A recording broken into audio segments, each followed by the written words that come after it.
Pastor Adroaldo, pessoal que nos assiste de casa. Pastor, hoje terça tem culto de socorro de fé e milagres. Eu ministrei uma palavra na Santa Ceia que condiz com a postura da igreja, para avançar diante de lutas e desafios e desfrutando de algo novo. Nós falamos aqui no primeiro bloco, falamos sobre alguns momentos da vida que a gente lembra. O saudosismo é legal, mas a gente não vive do passado.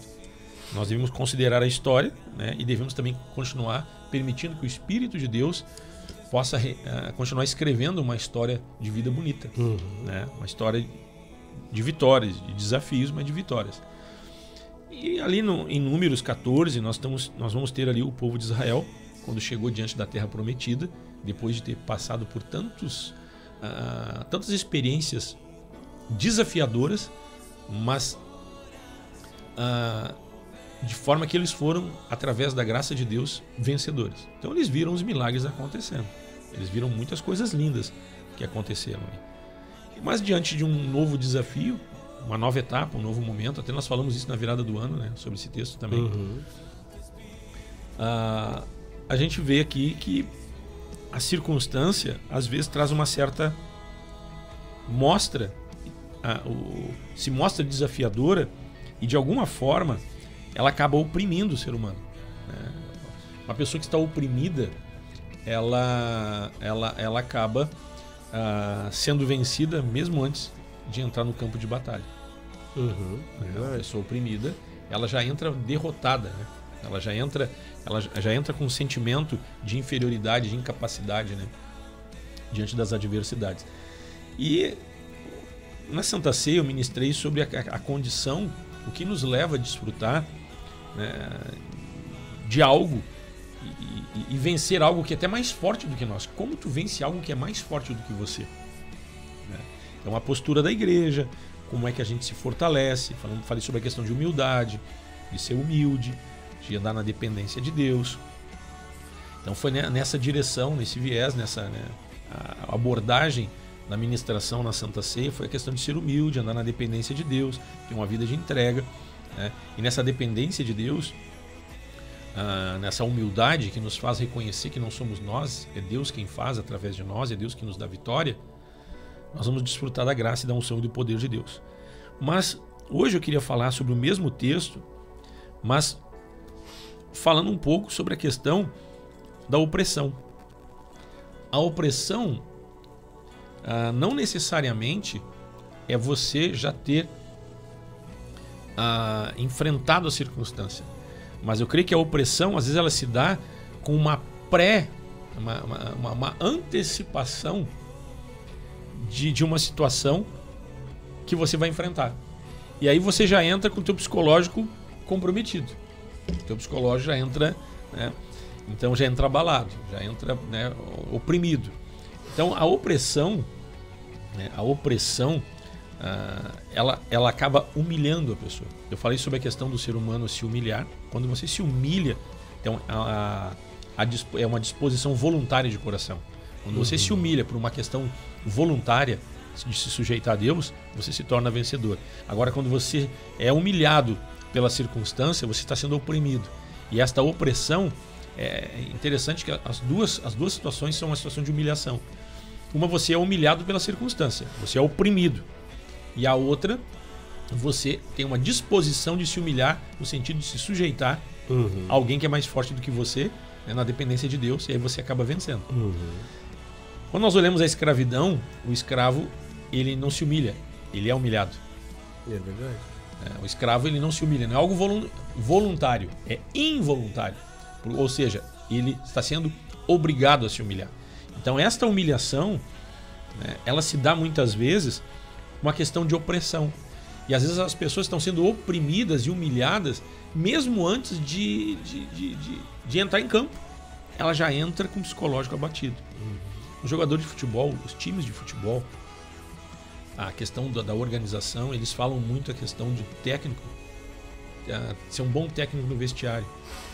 Então não é só o técnico de estratégia, o técnico estratégico que escolhe as peças importantes e os atletas para colocar na hora certa no lugar certo. É a questão de ter o vestiário, eles chamam de ter o vestiário na mão. Tem que ser bom de grupo, né? Bom de grupo, é. Aí a questão, né, de não permitir que o atleta ele se sinta oprimido e até acuado do tamanho da responsabilidade e do desafio que ele tem quando for entrar em campo. E quando a gente olha no vestiário, tem bastante coisa para tirar daí, porque da mesma forma que o técnico tem que, né, a pressão do jogo, né, a pressão do desafio não venha fazer com que ele fique, né, se sentindo acuado, né? Imagina, tu vai entrar num jogo achando que vai perder, tu não vai ganhar. Medo de perder. Ao mesmo tempo, tem que trabalhar para que, né, não se ensoberbeçam, né, e achem que são melhores do que o outro time, porque aí vão entrar de salto alto. É. Então, porque às vezes não há humildade em saber que do outro lado, né, tem desafio lá, né? Então tem que estar preparado. Então, às vezes, o técnico tem que ter esse cuidado, né? Cuidar dos dois lados, para que não se achem demais, então que haja humildade, mas também que não se sintam derrotados. Inferiorizados e derrotados. Então é algo importante isso, né? E na nossa vida isso também acontece. Nós não podemos nos sentir acuados, né? Temos que saber das nossas limitações, né? Mas temos que saber, nós somos limitados, sim. Não tem problema nós sermos limitados, mas também nós temos que saber que aquele que está em nós é maior que o nosso desafio. Mas para isso nós temos que ser humildes, né? Saber que nós precisamos, né, de Deus, e reconhecer que é Deus que nos dá a vitória. Então, é essa sensibilidade, porque Deus resiste ao soberbo, né? Mas dá graça aos humildes. Mas dá maior graça aos humildes. Então, um homem e uma mulher vencedor na sua vida, né? Na fé em Cristo, precisa ser humilde. Porque senão começa a achar que os benefícios, tudo que já recebeu, né, é seu. Não, na verdade é Deus que está nos dando. É um canal que tem que sempre fluir, né? Que a gente estava falando antes. Tem que estar sempre fluindo a presença de Deus. A presença tem que ser humilde. Não é meu, é Deus que faz em mim. Então nós percebemos que muitas vezes as pessoas são derrotadas mesmo antes de lutar. É verdade. Porque a opressão, a dificuldade, o desafio, quando você começa a analisar, aquilo te traz um impacto psicológico e acaba afetando a tua capacidade. Claro. E te gera um medo. Muitas pessoas entram em depressão por causa disso, né? Tipo, olha só o que eu tenho. E aí, olha a minha vida como está, olha os desafios que eu tenho. E acaba achando que os desafios dela são muito maiores que dos outros. E aí começa a olhar os outros, mas parece que o fulano não tem nenhum problema, só eu tenho problema. Exatamente. Só eu tô passando por desafio. Parece que eu saio de um buraco entre o outro, né? Por que isso acontece comigo? Por que só eu passo problema? Por que só eu tenho dificuldade? E isso vai oprimindo, a pessoa vai se encolhendo e vai se colocando numa situação, né? E ela não consegue sair, ela não olha, não consegue ver luz, né? Não consegue ver e cada vez ela cava para baixo, cava pro fundo, né? Exatamente. Então, em vez de sair do buraco, ela cava para baixo, né? Que nem tatu. É que nem tatu. Exatamente. Então é interessante porque isso traz um abalo psicológico, né? Um abalo psicológico, a pessoa perde a capacidade, inclusive ela fica com a sua capacidade realmente de lutar comprometida. Comprometida. A pessoa, então ela começa a arrumar subterfúgios e fuga, né? Ou só quer dormir, né? Ou se atira na bebida, no álcool, nas drogas. Então, assim, a pessoa entra num quadro depressivo. Então, assim, porque problema todos têm. Ou se agarra na primeira coisa que é oferecida, né? Então, tem muitas pessoas, às vezes, que nem tu tá no mar. Eu sempre gosto dessa... E aí, se tu tá se afogando, atira qualquer coisa, tu se agarra. E as pessoas, às vezes, se atacam, se agarram naquilo que acham que vai dar solução para elas. E aí, pessoas se envolvem no ocultismo. Exatamente. Pessoas vão procurar, quem sabe, no caso, vão procurar alguém para tentar ser feliz. Eu preciso ser feliz, eu não aguento mais.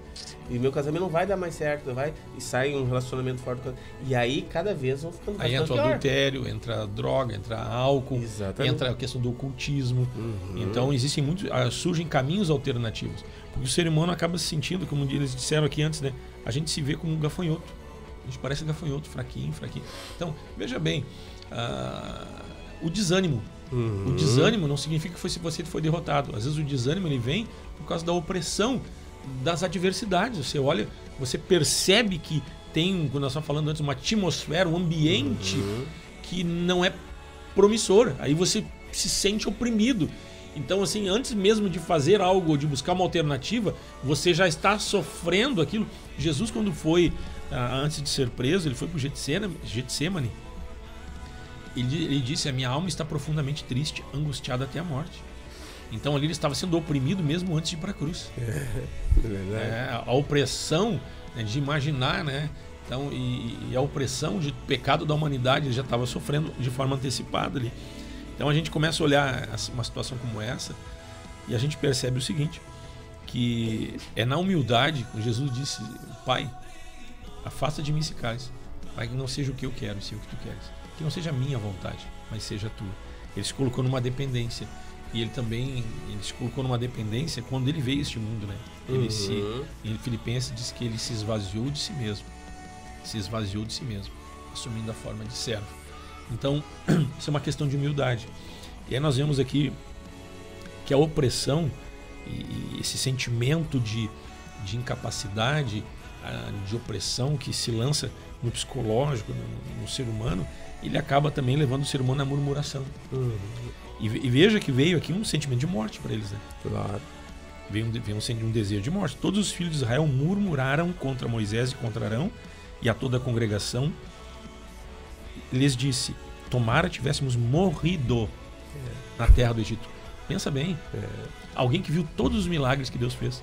Daqui a um pouco tem gente que já viu tanta coisa que Deus fez e está com sentimento de morte. É verdade. Aqui está dizendo: tomara tivéssemos morrido na terra, ou mesmo no deserto. Daqui a um pouco alguém pode interpretar o texto, eu falei no domingo, né? Morrer no Egito, de repente morrer de velho, não é isso que eles queriam dizer. Mas se eles disseram morrer no deserto, não era morrer de velho, é morrer na peregrinação. É verdade. Então daqui a um pouco tem gente assim, olha, querendo atirar a toalha. Alguns com desejo de morte, e outros talvez até não com desejo de morte, mas desistindo. Isso aqui demonstra uma desistência. Você desistir, a palavra desistir, é o contrário de perseverar. Perseverar, alguém que não abre mão nunca. Aqui está sempre firme, mesmo diante das lutas. E aqui ele não desiste, é perseverante, né? E aqui está dizendo, aquela pessoa que desistiu, você desiste, não quer dizer que você cumpriu o que tinha que fazer. Antes mesmo de ir para o campo de batalha, você abriu mão. Então há uma pré-derrota. Sim. Uma derrota antecipada, né? Uma derrota de véspera, né? Aí quando a gente viu o povo de Israel diante de Golias, do gigante, todo mundo acuado, né? Todo mundo acuado, eles já estavam derrotados psicologicamente. Interessante, Davi diz ali, eu gosto dessa frase que ele diz, né? Quem é este incircunciso que está desafiando o exército de Deus vivo ali? Davi diz assim: não, mas não é as pessoas, ele está desafiando a Deus. Ele não está entendendo diz, a luta que não é nós comigo. Estamos do lado de Deus. Então, assim, ele está desafiando, não sou eu. Então ali Davi foi humilde, né? Essa frase demonstrou humildade, Davi dizendo que não são as pessoas, não sou eu que vou vencer. É Deus é que... Humildade e dependência de Deus, exatamente. Então ali há uma dependência. E quando, também nesse aquele texto que tu tá falando de quando Moisés, né, falando com o povo, né, é interessante isso, porque a Bíblia diz, né, olhar firmemente para o autor e consumador da fé, Jesus Cristo. Então, assim, há muitas vozes, tem pessoas, às vezes, quem sabe que estão nos escutando, que tem muitas vozes na sua cabeça, dizendo: tu não vai conseguir, não vai dar certo, olha a tua vida. Opressão, né, em vozes, em situações que estão trazendo um sentimento de derrota, de incredulidade. Isso tudo é do maligno, irmão. Tem que dizer para ti, isso é uma estratégia diabólica para que você não vença. Por isso que o texto diz: olhar firmemente para o autor e consumador da fé. Ali, Josué e Caleb estavam olhando para Deus. Eles não estavam olhando para o desafio, não estavam olhando para o desafio que estava lá na frente. Eles estavam olhando, né, para aquilo que Deus já tinha feito, para o poder e a glória de Deus já tinha sido manifesta na vida deles. Ele estava confiando que Deus era o mesmo, que Deus não ia deixar de fazer aquilo que ele tinha prometido. Então as vozes, essa opressão, é para que a gente deixe de confiar em Deus. Já viu como os lutadores hoje, eles têm aquele encontro? No início, né? Acho que até um dia antes da pesagem. Na pesagem, exatamente. Aquilo também é um marketing para atrair a atenção das pessoas, que mostra que o clima está tenso. Então você vai olhar a luta, essa luta. Mas de certa forma também é uma maneira de acuar um ao outro, né? Claro. A pessoa se sentir acuada, se sentir amedrontada, se sentir oprimida. Daqui a um pouco se entra um sentimento de inferioridade. Né? Exatamente. Então o humilde não significa que você é inferior. Humilde significa que você depende de Deus. Exatamente. Então, o ser inferior significa que você não tem condição e você absorve isso como uma derrota. O fato de você não ter condição não significa que você vai ser derrotado. Não, sim, quando você anda na dependência de Deus. Quando eu sou fraco... Aí que eu sou forte. É o que a Bíblia diz, né? Então, essa compreensão, nós não podemos esquecer também que nós somos filhos de Deus. Né? A todos quantos o receberam, deu-lhes o poder de serem feitos filhos de Deus. Então, nós não podemos nunca esquecer disso, que nós somos filhos de Deus. E o nosso Deus, como Pai, é um Deus bom, um Deus que cuida dos seus filhos. Nós temos que entender e manter esta convicção de fé que Deus está conosco. Né? E o nosso Deus não muda, ele não é homem para que mude, né? Ele é o mesmo. Então, diante das adversidades, das opressões, e às vezes há muitas vozes, a gente não escuta o que Deus está falando. Às vezes Deus está mostrando a saída. Quem sabe Deus está mostrando a saída para algumas pessoas e as pessoas não estão ouvindo por causa das opressões. E aí, em vez dela se aquietar e ouvir a Deus, ela passa o quê? A murmurar, a reclamar. Ela perde tempo porque ela está dando vazão às vozes e aquilo que está acontecendo, contaminando o coração dela. É interessante porque a opressão, né? Aqui eles se sentiram oprimidos. Eles disseram, olha, nós somos que nem gafanhotos. Então olha a condição que eles se enxergaram. E daqui a um pouco eles começaram o quê? Eles começaram a murmurar. E a murmuração, assim, você começa a reclamar. E aí você já demonstra que está derrotado. Está derrotado. Exatamente. Tá dando vazão. Tudo é ruim, o inimigo tá tudo vendo. É difícil. Ele vem com mais força ainda. Tá funcionando. Eu sempre tenho essa impressão assim, que eu, quando eu desafio, eu vou orar, falar com Deus, né? Mas eu não fico falando e reclamando porque o inimigo tá olhando assim, puxa, tá funcionando, eu vou vir com mais carga. Exatamente. O inimigo, né, o ladrão vai matar, roubar, destruir. Mesmo que eu esteja fraco, diante dele, eu vou demonstrar que eu estou com Deus. Eu posso estar quebrado, mas eu vou falar para Deus, eu tô precisando de ti, não tô conseguindo. O apóstolo Paulo diz, quando eu sou fraco, aí que sou forte. Então quando você tá fraco, como é que você se sente que nem gafanhoto? Você se sente o que? Oprimido? Então se entrega na presença de Deus. Até porque quando a gente tá fraco, a gente não atrapalha Deus, a gente deixa Deus agir. Exatamente. Tu não usa da tua força, do teu braço, da tua condição. Exatamente. Tem muita gente talvez que esteja murmurando, reclamando, vem um sentimento por causa de uma opressão. E você tá de pouco desistindo. Tomara que tivéssemos morrido. Olha, talvez alguém se pensa assim, desejando a morte. Desejando a morte. E talvez alguns que não desejam a morte estão no sentimento de desistência.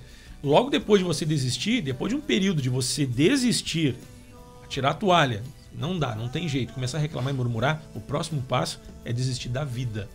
Isso é perigoso. Vamos orar nesta manhã, em nome de Jesus.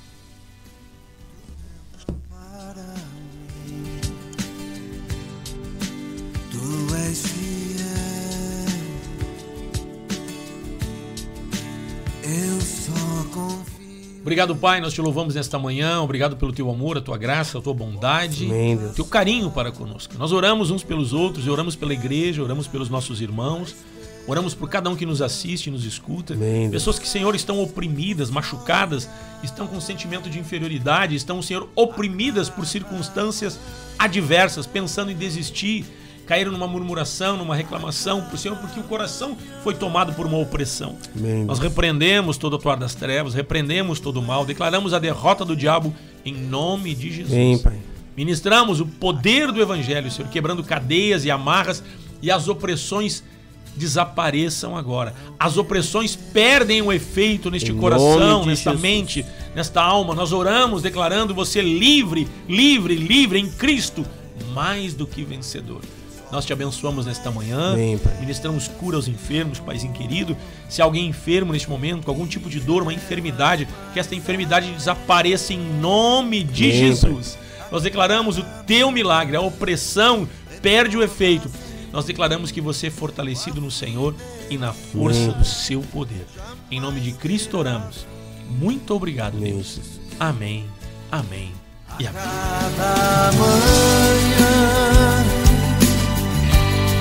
A cada manhã tu és fiel, eu sei. A cada manhã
cada